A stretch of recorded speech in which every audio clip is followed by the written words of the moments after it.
नमस्कार मित्रों। 10 स्वदेश में आप लोगों का स्वागत है। आज मैं आप लोग को एक कहानी सुनाने वाला हूं, देश के गणतंत्र बनने की कहानी। उसके पहले गणतंत्र दिवस की आप लोगों को ढेर सारी शुभकामनाएं।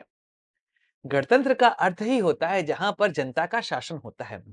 गण मतलब लोग और तंत्र मतलब एक सिस्टम, एक शासन व्यवस्था। भारत के गणतंत्र बनने की कहानी बड़ी रोचक है। चलिए शुरू करते हैं इस कहानी को। नमस्कार दोस्तों, मैं सुधांशु। आप देख रहे हैं 10 स्वदेश।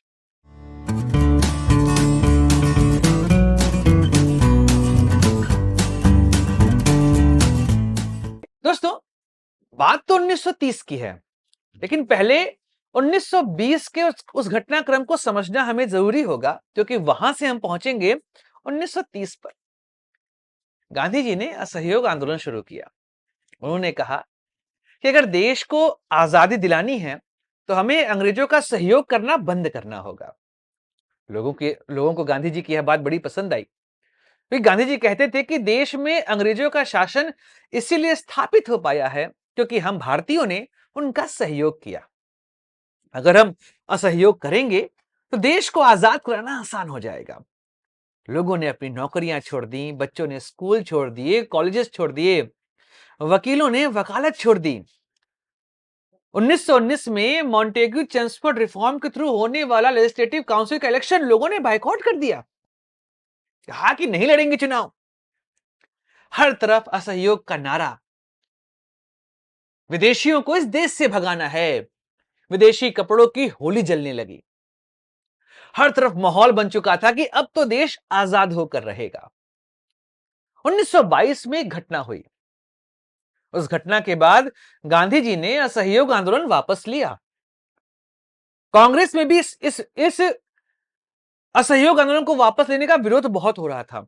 यहां तक कि सुभाष चंद्र बोस, जवाहरलाल नेहरू जैसे कई सारे यंग लीडर वह चाह रहे थे कि इसी के साथ शुरू किया जाए सिविल डिसोबीडियंस मूवमेंट, मतलब सविनय अवज्ञा।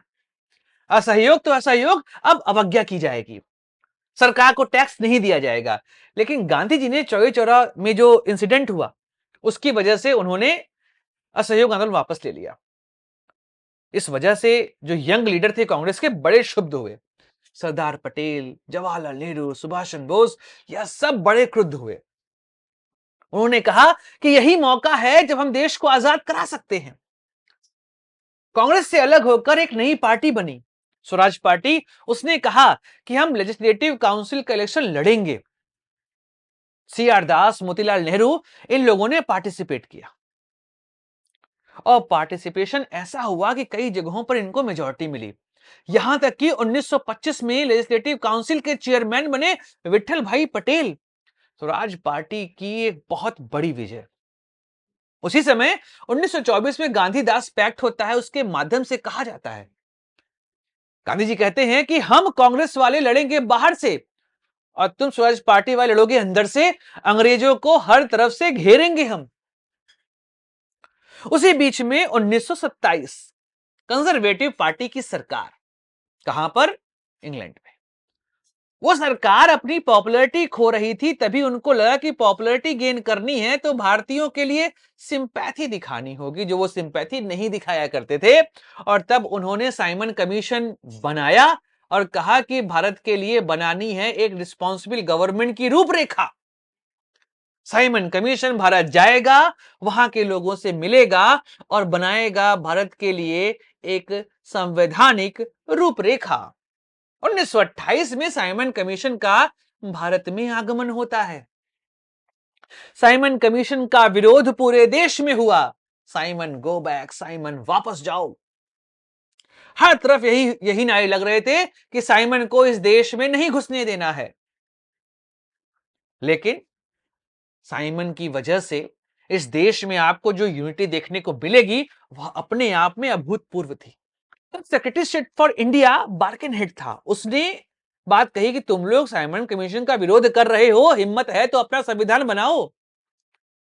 तब मोतीलाल नेहरू ने एक कमेटी का गठन किया, 8 मेंबर कमेटी। सुभाष चंद्र बोस भी उसका भाग थे। उस कमेटी ने रिपोर्ट पब्लिश की। 1928 में वह रिपोर्ट कहलाई नेहरू रिपोर्ट। भारत ने पहली बार संवैधानिक प्रक्रिया के माध्यम से इस देश को चलाने की रूपरेखा प्रस्तुत करी और कह दिया कि हम अब इस देश को चला सकते हैं। यह अलग बात है कि नेहरू रिपोर्ट को स्वीकार नहीं किया ना कांग्रेस ने ना मुस्लिम लीग ने। कारण है कि नेहरू रिपोर्ट में सेपरेट इलेक्टोरेट जो कि मुस्लिम्स को 1909 में दिया गया था, उसको यहां पर सपोर्ट नहीं मिला और डोमिनियन टाइप ऑफ गवर्नमेंट की बात की गई। और उस समय कांग्रेस में यंग लीडर मोतीलाल नेहरू के बेटे जवाहरलाल नेहरू, सुभाष चंद्र बोस, सरदार पटेल यह बात कहते हमें डोमिनियन नहीं चाहिए, ब्रिटिश कॉमनवेल्थ के अंदर रहकर हम सरकार नहीं चलाएंगे, यह देश आजाद रहेगा, यह देश स्वराज से चलेगा, इसलिए हमें चाहिए टोटल इंडिपेंडेंस। बात है 1929 दिसंबर की। रावी नदी के किनारे कांग्रेस की होने वाली थी सालाना बैठक। जवाहरलाल नेहरू चुने गए उस बैठक के प्रेसिडेंट। वह मशहूर भाषण जब उन्होंने कहा कि भारत देश अब चाहता है कि उसे पूर्ण स्वतंत्रता मिले, हमें नहीं चाहिए डोमिनियन स्टेटस, हमें चाहिए पूर्ण स्वराज, टोटल इंडिपेंडेंस। और दिन चुना गया 26 जनवरी 1930 का कि फ्रॉम 1930 ऑनवर्ड्स हम 26 जनवरी को मनाएंगे देश का स्वतंत्रता दिवस। भारत के लिए एक बहुत बड़ी बात, जो देश पिछले 800 सालों से गुलामी की जंजीर में जकड़ा हुआ है, वह देश अब मांग कर रहा है पूर्ण स्वराज की। और यह पूर्ण स्वराज की डिमांड कांग्रेस की तरफ से आई तो पूरे देश ने इसको सहर्ष स्वीकार किया। 26 जनवरी का दिन बड़ा महत्वपूर्ण हमारे लिए। चलिए कट्टू आते 1930, सीधे आते 1946। सेकेंड वर्ल्ड वॉर, ब्रिटिशर्स का पूरे दुनिया में उनकी स्थिति बहुत खराब, यूएसए के नाम से एक नई पावर का उदय। ऐसे में पूरे देश की राजनीति में परिवर्तन तो आना ही था क्योंकि दुनिया बदल रही थी।